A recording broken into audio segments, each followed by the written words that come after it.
어, 우리들은 성경을 보면서요, 뭐를 깨달아야 되냐면 복음을 깨달아야 되거든요. 복음. 그러면 오늘 이 말씀과 예수 그리스도가 어떤 관계가 있는가를 생각을 해야 되죠. 지금 이 이야기도 복음 이야기인 거예요? 전쟁 이야기인 거예요? 복음 이야기죠. 자, 복음이 성취되기 위해서 하나님의 이 복음의 언약을 주셨잖아요. 그리스도가 이 땅에 오신다고 언약을 주셨어요. 그 언약을 창세기 3장 15절에 받았습니다. 그리고 창세기 3장 21절에서 그 언약을 누리는 방법이 바로 피제사다. 가죽옷을 지어 입히면서 희생제사를 알려주셨죠. 그래서 그것을 깨달은 사람과 깨닫지 못한 사람을 분류해 놨습니다. 그게 창세기 4장부터 쫙 이제 분리를 하기 시작합니다. 가인과 아벨서부터 시작해가지고 쭉 분리되어 가서 오다가 이제 아브라함에게 하나님께서 나타나셨죠. 내가 보니까 네가 정말 내가 그리스도의 언약을 준 걸 네가 믿는구나. 네가 믿는구나. 그러니 너 그렇게 믿음이 좋으니까 내가 너한테 약속을 하나 하겠다. 너가 그 알고 있는 그리스도 알지? 네. 그래. 그 그리스도가 바로 네 자손을 통해서 올 거야. 그러니까 너는 말이야. 가나안 땅으로 가야 된다. 그리스도가 가나안 땅에서 올 거니까 너는 가나안 땅에서 가라. 그래서 아브라함은 그 말을 믿고 가나안 땅으로 온 겁니다. 가나안 땅으로 왔는데 하나님 분명히 모든 것을 다 버리고 오라 그랬거든요. 아비, 본토, 친척 다 버리라고 그랬어요. 그런데 친척을 데리고 왔잖아요. 그러니까 하나님 말씀이 성취가 안 되는 거예요. 하나님의 말씀이 성취가 되기 위해서는 온전히 순종해야 되거든요. 그래서 이제 롯을 데리고 나왔고 아버지도 데리고 나왔어요. 그래서 아버지는 이제 오다가 중간에서 돌아가시고 이제 롯만 남았죠. 그러니까 롯이 아브라함과 헤어져야만 아비, 본토, 친척 집을 떠나라는 말이 성취가 되는 거잖아요. 그래서 이제 롯과 헤어지게 되는데 하나님께서 이 아브라함이 롯과 헤어질 수가 없는 거예요. 왜냐하면 롯의 아버지가 일찍 죽었잖아요. 롯이 너무 불쌍한 겁니다. 하나님의 말씀보다는 뭐가 더 온 거예요? 인정이 더 온 거죠. 여러분, 이 인정이 하나님 말씀을 어기는데 굉장히 큰 역할을 합니다. 그래서 우리 교회가 다른 처음에 교회에 왔던 분들이 욕을 하고 나간 중에 하나가 그겁니다. 이 교회는 인정도 없고 사랑도 없다고. 그러고 나간 사람들이 굉장히 많습니다. 하나님의 말씀을 뛰어넘는 인정은 마귀의 전략입니다. 그래서 그때서부터 제가 제일 많이 얘기했던 게 뭐예요? 오지랖 버리자. 오지랖이 마귀의 전략이다. 그때 엄청 이야기 많이 했고 여러분들이 오지랖을 많이 아마 버렸을 겁니다. 김수성 권사님 오지랖 많이 버렸죠. 오지랖의 대마왕이잖아. 우리 교회 오지랖 대장들 엄청 많. 권사님도 오지랖 대장이었고. 그 오지랖의 이 오지랖이 그렇게 마귀가 잘 쓰는 거거든요. 하나님의 말씀으로 가야 되는데 자꾸 인정으로 가고 오지랖으로 가는 거예요. 세상의 룰로 가는 거죠. 우리 세상의 룰로 살던 사람이 하나님의 말씀으로 살겠다고 결단한 것이 회개 아닙니까? 그래서 이제 하나님께서 어떻게 양쪽에다가 그냥 굉장히 불을 준 거예요. 불을 주니까 어떻게 돼요? 땅이 좁은 거예요. 왜냐하면 이쪽이 양을 먹을 초지가 있고 아브라함 쪽에서 먹어야 될 초지가 있는데 그 초지를 서로 하려고 계속 싸우는 겁니다. 그래서 아브라함이 제안을 하죠. 네가 먼저 정해. 그럼 난 나중에 할게. 이랬더니 롯은 여호와의 동산 같은 어마어마한 곳을 선택했고 아브라함은 제일 거지 같은 땅을 선택을 하게 된 겁니다. 그런데 롯이 몰랐던 거는 경제적인 눈으로 보다 보니까 영적인 눈으로 못 보니까 그 사람들이 죄인이고 죄 속에 있어서 멸망당할 걸 못 보는 겁니다. 그래서 우리는 이런 눈이 있어야 돼요. 돈 따라가면 안 됩니다. 우리는 말씀 따라가야 되는 겁니다. 그래서 그 아브라함을 통해서 이삭을 낳고 그 이삭이 그 다음에 야곱에게 전달을 했고 야곱이 유다에게 전달을 했고 그 유다가 전달을 제대로 못 받으니까 며느리를 통해서 그 씨가 그리스도의 씨가 전달되게 됩니다. 여차 해가지고 다윗까지 온 거예요. 그러면 다윗은 왕권을 확립해가지고 그리스도가 와야 될 나라를 정확하게 세워야 되는 그러한 미션이 있습니다. 왜냐하면 사울이 그걸 제대로 못했기 때문에. 사울은요 공식적으로 그리스도가 와야 될 민족의 왕이 아니에요. 백성들이 하나님이 요구해서 하나님이 원해서 사울을 왕으로 세운 것이 아니라 백성이 원해서 세운 겁니다. 그래서 사울을 세울 때 왕을 세우면 이렇게 골치 아픈 일 많아. 그러니까 니네들 하나님의 왕국 개념으로 가야 돼. 하나님이 왕 되고 그렇게 가야 돼. 하나님 그렇게 가르쳐줬는데도 아닙니다. 우리는 그래도 왕이 필요합니다. 그래서 사울 왕을 준 거고 결국 사울 왕 때문에 백성들이 굉장히 곤란을 많이 겪죠. 그래서 다윗 왕을 세우게 되었고 다윗 왕은 이제 이스라엘 민족들 그리스도가 와야 될 이스라엘 민족을 굳건히 하고 단단히 해야 되는 개념인 거예요. 어떻게 보면 다윗 왕이 일대라고 봐야 됩니다. 하나님 입장에서 봤을 때는. 그런데 다윗 왕이 이제 이스라엘과 남유다를 탁 통일을 해가지고 쫙 가야 되는데 이제 문제가 뭐냐면 압살롬이 아들이 아버지를 이제 배반을 하게 되고 정권을 찬탈하게 된 겁니다. 그러니까 아브라함은 지금 다윗은 계속 쫓겨나가야 되는 그런 입장이죠.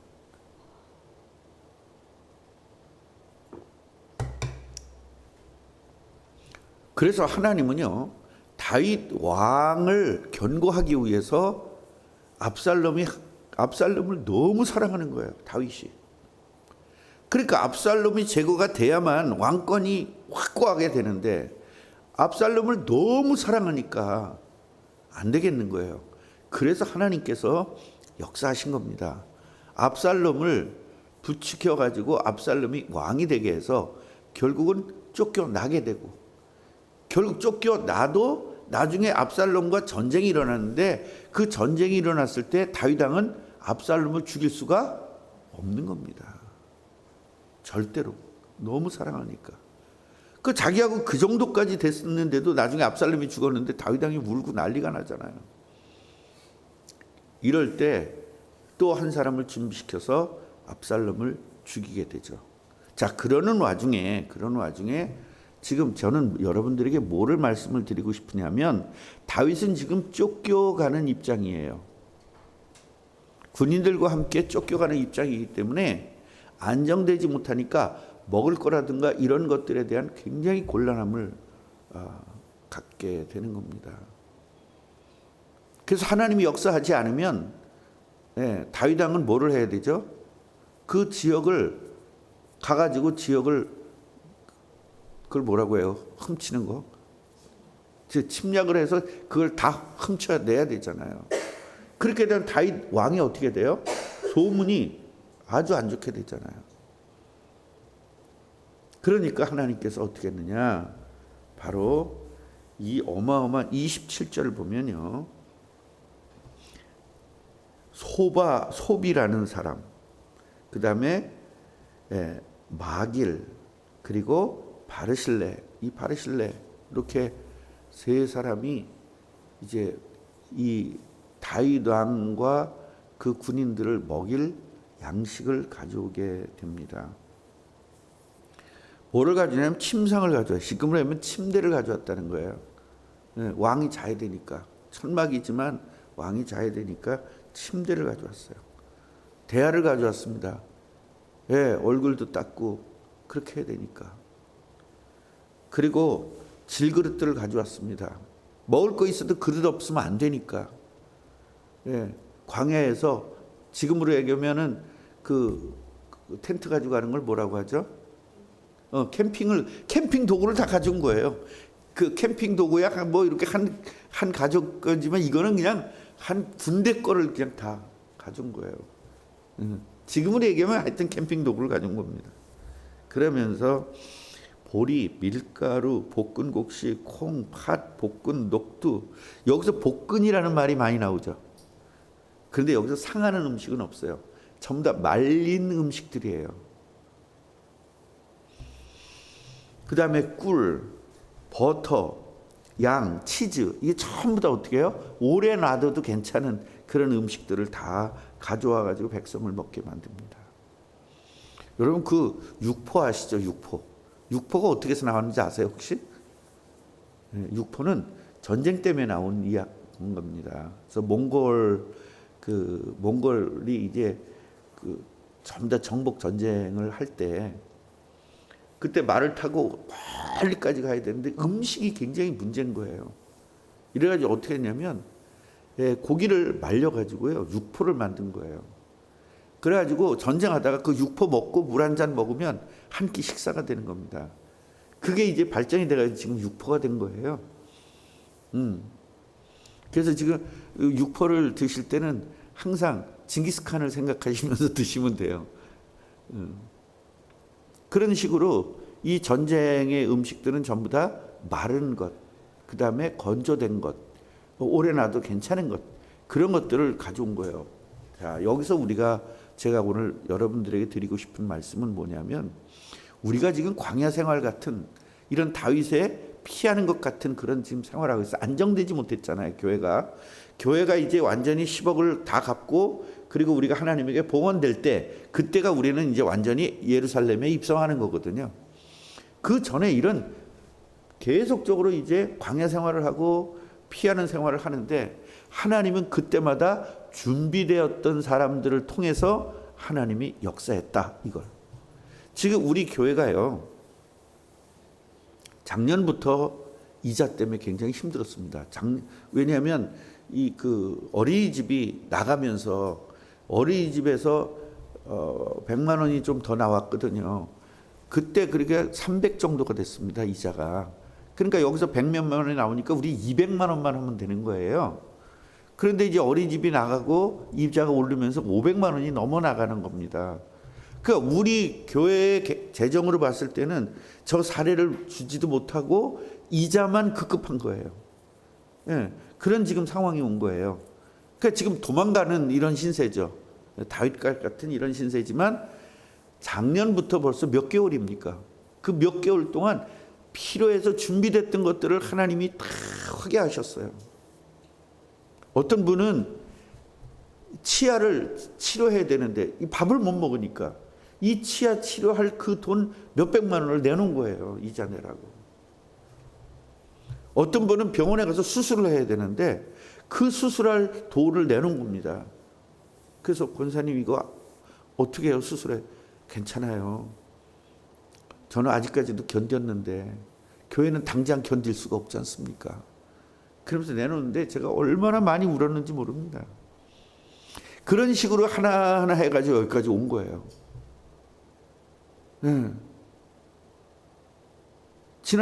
이번 달도 500몇만 원을 그냥 바로 다른 때는 그냥 2, 3주가 밀리는데 이번 달은 그냥 첫 주부터 그냥 바로 밀려버린 거잖아요. 생각지도 않았던 분이 100만 원을 가져오셨고 제가 50만 원이 이제 마이너스 통장 비슷하게 해가지고 마이너스 통장은 저는 없어요. 그냥 마이너스 통장이라는 말을 쓰는 거는 빌렸다 그 말입니다. 그래서 50만 원을 헌금했더니 150만 원이 들으니까 확 줄잖아요. 500만 원에서 300 몇십만 원 확 줄잖아요. 그러니까 이 하나님께서는요. 이 세 사람을 준비시켜서 그 많은 인원들을 책임지시는 걸 볼 수 있어요. 그게 완벽한 인도입니다. 그러니까 우리 교회도 지금 완벽한 인도하고 계시잖아요.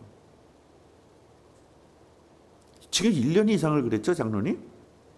어느 정도죠? 1년이 좀 넘었죠. 네, 그거를 그냥 계속 하나님이 역사해 오셨어요. 매달.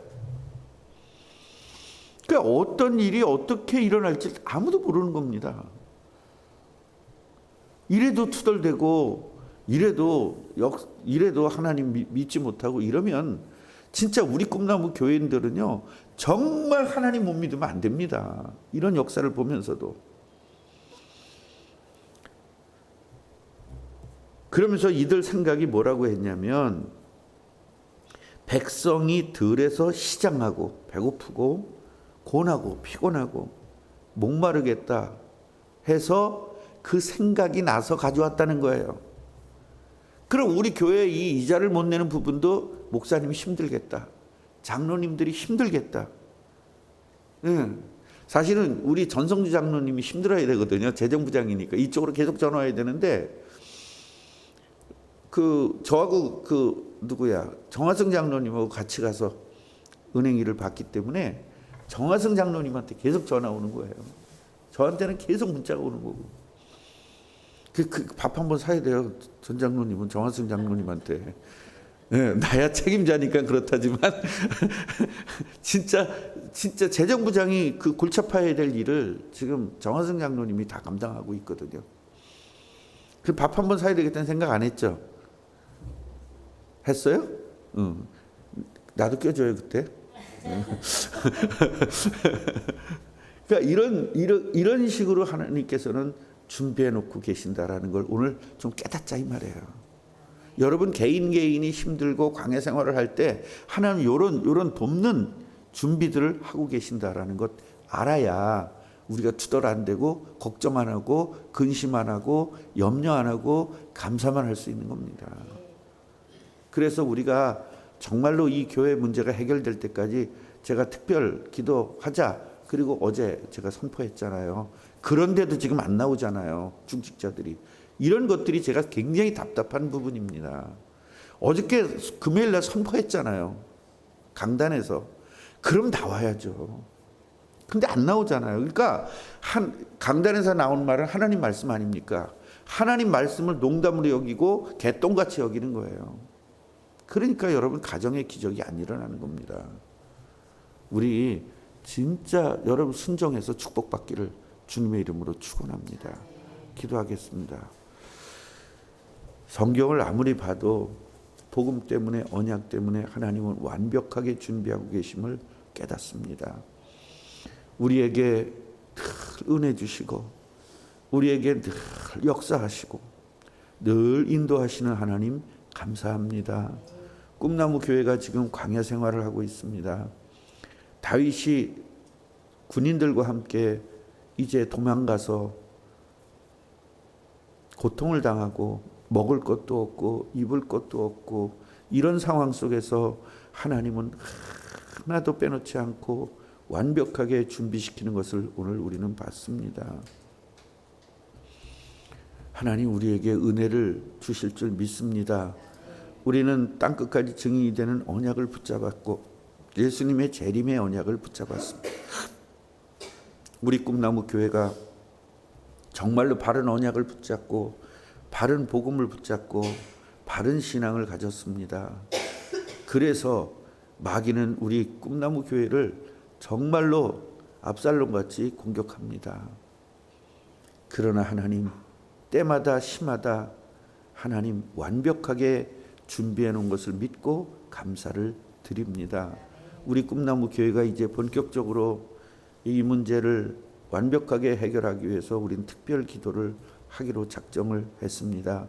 새벽마다 나와서 교회당을 위해서 기도하고 새벽마다 정말로 교회당을 위해서 또 이제 이 봉헌을 위해서 우리가 기도하고 대표 기도 때마다 봉헌을 위해서 기도하고 이래서 우리가 봉헌될 때까지 본격적으로 기도하는 그런 해야 되겠다고 결단하고 어제 선포를 했습니다. 하나님 우리 성도들의 마음을 움직여 주시고 아버지 목사를 통해서 나온 하나님의 말씀에 순종하는 우리 제자들이 되게 하옵소서. 아버지 오늘도 이 순종하고 교회 나와서 기도하는 제자들에게 한없는 은혜를 주시되 말할 수 없는 은혜를 허락해 주옵소서. 그래서 8천 지교회와 8천 명의 선교사와 5개 학교와 5개 복지 시스템과 그리고 치유 사역원이 응답돼서 세계 복음화를 이루게 하옵소서. 예수님의 이름으로 기도합니다.